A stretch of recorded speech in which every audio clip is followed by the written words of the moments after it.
నమస్తే, నేను Vamshi. Welcome to the point. ప్రపంచాన్ని వణికిస్తున్న ఇరాన్ రాకెట్. ఇరాన్లో రాకెట్లకు ఆయుధ కర్మాగారమే ఉందా? అసలు ఇరాన్ రాకెట్ ఫోర్స్ ఇప్పుడు ప్రపంచాన్ని ఎందుకు భయపెడుతోంది?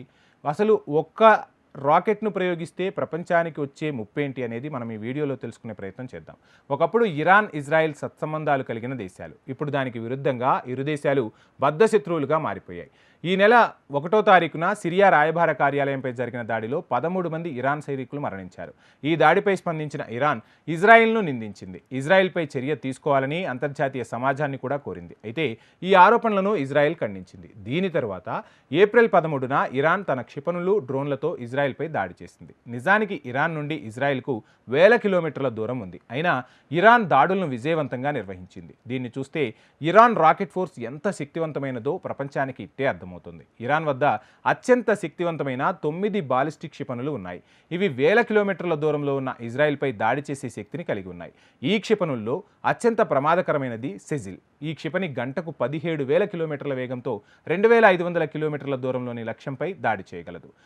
కిబార్ క్షిపణి పరిధి 2,000 కిలోమీటర్లు. దీనితో పాటు హజ్ కసేమ్ దాడి పరిధి 1,400 కిలోమీటర్లు. ఇరాన్ వద్ద హైపర్సోనిక్ బాలిస్టిక్ క్షిపణులు కూడా ఉన్నాయి. గత సంవత్సరం ఇరాన్ తన స్వదేశీ హైపర్సోనిక్ బాలిస్టిక్ క్షిపణులను పరీక్షించింది. ధ్వని కంటే 5 రెట్లు వేగంగా ప్రయాణించే వాటిని హైపర్సోనిక్ క్షిపణులు అంటారు. ఈ క్షిపణులను వాటి వేగం కారణంగా అడ్డుకోవడం అసాధ్యం. ఇరాన్ దగ్గర అణుశక్తితో రూపొందిన క్రూయిజ్ క్షిపణి కూడా ఉంది. దీని పరిధి 3,000 కిలోమీటర్లు. ఇక ఇరాన్కు డ్రోన్ల ఆయుధగారంగా కూడా ఉంది. ఇరాన్ వద్ద మెహజీర్ 10 అనే ప్రాణాంతక డ్రోన్ ఉంది. దీని పరిధి 2,000 కిలోమీటర్లు. ఇది 300 కిలోల బరువును సునాయాసంగా మోయగలదు. ఇరాన్ దగ్గరున్న రాకెట్ ఫోర్స్ ఇప్పుడు ప్రపంచాన్ని వణికిస్తోంది. సో మొత్తంగా ఇరాన్ రాకెట్లతో అయితే ఇజ్రాయెల్పై విరుచుకుపడుతోంది. ఈ రెండు దేశాల మధ్య చర్చలు అనేవి ఒక సామరస్య వాతావరణంలో జరగకపోతే మాత్రం ప్రపంచం మరో యుద్ధాన్ని తప్పక చవిచూడాల్సి వస్తుందంటున్నారు అంతర్జాతీయ విశ్లేషకులు. ఇది ఇవాల్టి to the point. Please subscribe HM TV.